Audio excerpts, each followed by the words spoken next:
Now let's talk about the target market. A target market is a particular group of consumers for which a product or service is aimed at and who is most likely to buy what you're selling. Who are you aiming for? Like I mentioned before, if you're trying to sell to kids, well, a 5th grader and an 11th grader are both kids, but they're very, very different. Certainly they have different sized feet, but the 11th grader probably is driving a car, maybe he has a girlfriend, and is doing completely different things. While they both might play soccer, the 5th grader is just early in his career and might need beginner level gear and training compared to the 11th grader. And they both would have different needs and likes than a college soccer player would. So they would all be interested in different types of products and services. Let's talk about moms. A new mom would have a different set of needs than a mom with twins in kindergarten and a grandma. A target market is who you're going to aim your products or services to, or at. So that's the person you're going to spend your time working to sell to. This is like if we're fishing and we want to catch one particular type of fish on the reef. We would use different bait and a different tactic to try to catch one of those tunas than we would one of the crabs down in the sand. Now we know who our target is.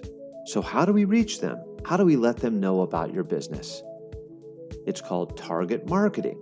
We'll get more into marketing later in the Marketing for Kids course, but here's a quick overview.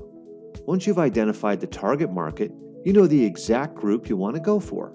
So target marketing is breaking the market into segments and then concentrating your marketing efforts and dollars on one or a few of those segments that have the customers whose needs and desires most closely match what your product or service solves. We have a product or service, for instance, if we're selling donuts and we're right next to a big office building.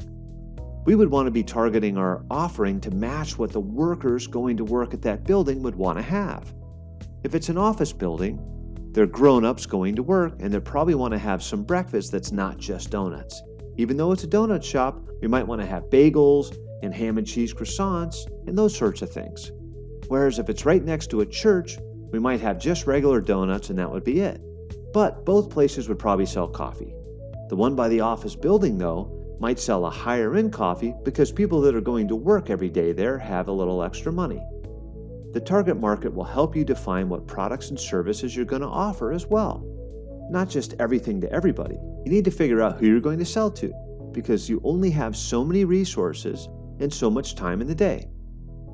Target marketing is letting just the group of people you know who are your ideal customers what it is you have to offer them.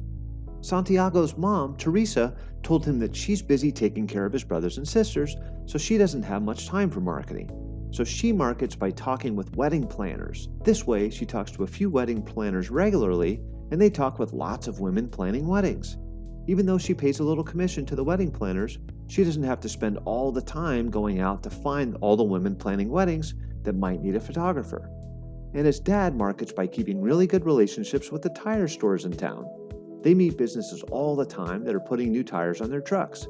He also has close relationships with the bank managers in town because they're giving loans to businesses who are buying trucks. His friends selling tires and loans bring value to their customers by telling them where they can take their trucks to get excellent service and repairs.